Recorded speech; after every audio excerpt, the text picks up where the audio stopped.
Assalamualaikum warahmatullahi wabarakatuh. Selamat pagi saya ucapkan untuk Bapak, Ibu, mentor, coach, dan penguji. Terima kasih atas kesempatannya. Perkenalkan, nama saya Reisha Mayeni. Saya merupakan peserta Latsar golongan 3 angkatan 4 LAN tahun 2022. Hari ini saya akan mempresentasikan rancangan aktualisasi saya yang berjudul Pembuatan Pemetaan Daerah yang rawan kasus obat dan makanan di Provinsi Aceh dalam bentuk media infografis.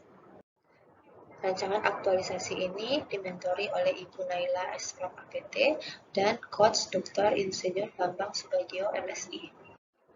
Berikut poin pembahasan. Yang pertama pendahuluan, kemudian gambaran umum organisasi, yang ketiga analisis isu dan gagasan solusi, yang keempat rancangan rencana aktualisasi, dan yang kelima penutup.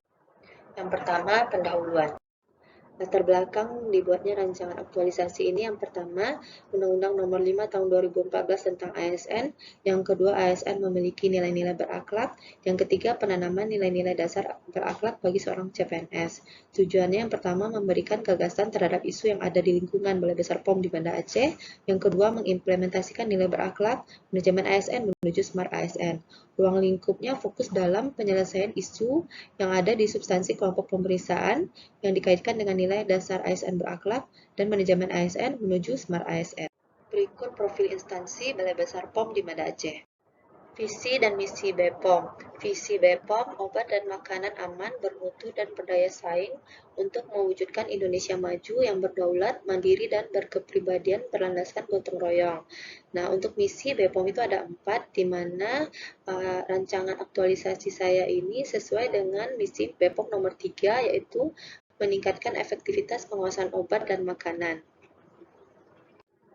Ini budaya organisasi BPOM yaitu budaya pikir, profesionalisme, integritas, kredibilitas, kerjasama, inovasi, dan responsif. Ini merupakan struktur organisasi Balai Besar POM di Banda Aceh, di mana saya berada di bawah subkelompok substansi inspeksi. Tugas dan fungsi secara umum Balai Besar POM di Banda Aceh, di mana yang saya tandai merah ini merupakan tugas dan fungsi di substansi inspeksi. Kemudian ini tugas dan fungsi saya sebagai PFM tim pertama. Yang pertama, melakukan pemeriksaan sarana distribusi tingkat kesulitan 1, yang kedua melakukan pengambilan sampel, yang ketiga melaksanakan pengawasan periklanan obat dan makanan, yang keempat melaksanakan pengawasan penandaan obat dan makanan, dan yang kelima melakukan evaluasi capah hasil pemeriksaan sarana. Kemudian lanjut ke analisis isu dan gagasan solusi. Berikut adalah identifikasi isu yang ada di Balai Besar POM di Banda Aceh. Yang pertama, berita acara pemeriksaan disimpan dengan penyusunan berdasarkan surat tugas. Kondisi saat ini menyulitkan penelusuran apabila dibutuhkan data sarana. Waktu penelusuran kira-kira rata-rata 15 menit. Kemudian kondisi yang diharapkan, pengaturan dokumen berdasarkan sarana dapat meningkatkan waktu penelusuran bisa lebih cepat hingga 70% atau setara 5 menit. Manfaatnya memudahkan penelusuran. Yang kedua, belum ada aplikasi untuk melihat ketersediaan kendaraan dinas dan pemesanannya. Kondisi saat ini masih manual. Kondisi yang diharapkan proses digitalisasi. Manfaatnya bisa mengantisipasi dan melakukan tindakan terencana dalam penyediaan akomodasi. Yang ketiga, belum ada pemetaan daerah yang rawan kasus obat di Provinsi Aceh dalam bentuk infografis. Kondisi saat ini, database ada dalam bentuk spreadsheet. Kondisi yang diharapkan, pemetaan dalam bentuk infografis. Manfaatnya, meningkatkan awareness petugas karena data tersaji secara visual. Kemudian yang keempat, belum ada tools baru yang bisa mengakomodasi tools lama form pada pemeriksaan sarana. Kondisi saat ini hanya menggunakan form. Kondisi yang diharapkan penambahan proses digitalisasi yaitu penambahan pocket book. Manfaatnya memudahkan petugas baru dalam pelaksanaan. Kemudian yang kelima, pembuatan data pengawasan iklan kosmetika dan penentuan keputusan iklan masih manual. Kondisi saat ini menggunakan Excel atau manual. Kondisi yang diharapkan lebih digitalisasi yaitu penggunaan spreadsheet. Manfaatnya tidak perlu cek ulang dengan PIC lainnya untuk memastikan tidak double. Berikut data dukung isu-isu tersebut.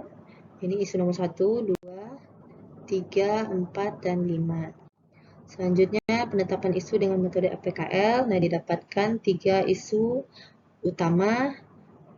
Kemudian dilanjutkan dengan penetapan core isu dengan metode USG. Didapatkan isu prioritas pertama, yaitu belum ada pemetaan daerah yang rawan kasus obat dan makanan di Provinsi Aceh dalam bentuk infografis.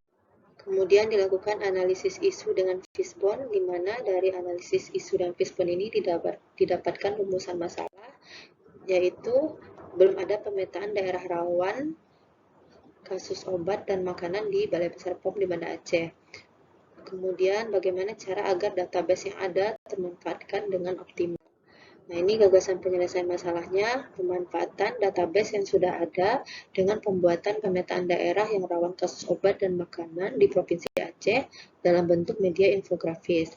Media infografis ini diharapkan bisa meningkatkan awareness petugas pemeriksaan karena data tersajikan secara visual.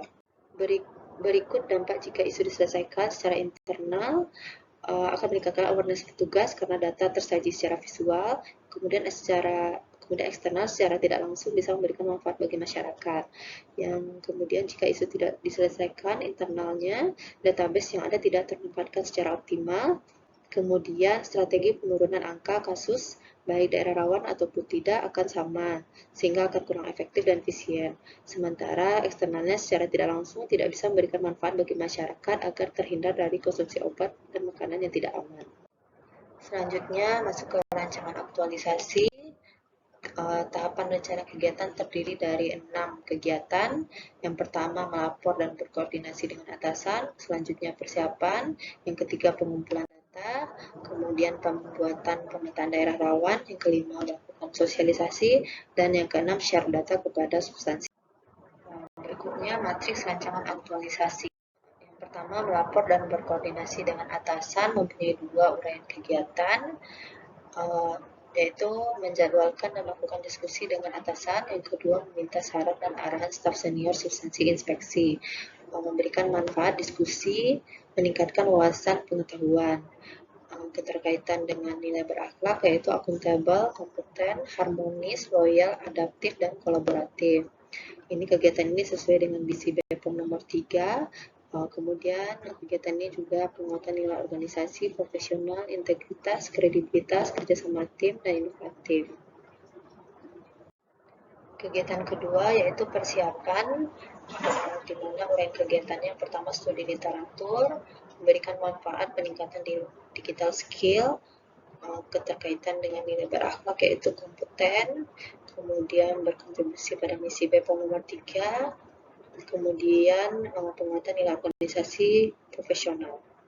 Tahapan ketiga yaitu pengumpulan data, terdiri dari kegiatan mengumpulkan data-data hasil pemeriksaan selama 2 tahun terakhir. Yang kedua, memilah data per komoditi pemeriksaan yang memberikan manfaat peningkatan digital skill, keterkaitan dengan nilai berakhlak yaitu akuntabel, harmonis, loyal, dan adaptif. Ini berkontribusi pada misi BPOM nomor 3 dan penguatan nilai organisasi yaitu profesional dan integritas. Yang keempat, pembuatan pemetaan daerah rawan, memiliki uraian kegiatan, yaitu yang pertama berdiskusi dengan bagian IT, yang kedua membuat kerangka pemetaan daerah, yang ketiga membuat pemetaan daerah, yang keempat melakukan uji coba, yang kelima meminta saran pada atasan, yang keenam memperbaiki atas saran yang diterima. Ini manfaatnya juga peningkatan digital skill internal. Di kegiatan tahap 4 ini muncul jenis inovasinya yaitu peningkatan. Ini keterkaitan dengan nilai berakhlak yaitu akuntabel, kompeten, harmonis, adaptif, dan kolaboratif. Kegiatan ini sesuai dengan misi BPOM nomor 3 dan adanya penguatan nilai organisasi yaitu profesional, integritas, kredibilitas, kerjasama tim, dan inovatif. Selanjutnya melakukan sosialisasi, ada 2 rangkaian kegiatan yaitu sosialisasi kepada substansi kelompok pemeriksaan, yang kedua berdiskusi dan minta masukan bila ada hal yang perlu dikoreksi. Ini manfaatnya memberikan nilai tambah karena inovasi yang dibuat bisa dimanfaatkan oleh unit kerja.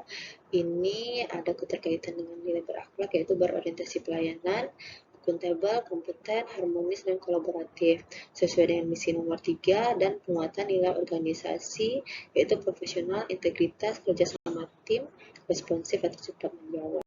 Share data kepada substansi, kelompok info dan penindakan. Ini manfaatnya peningkatan kerjasama antar substansi kelompok.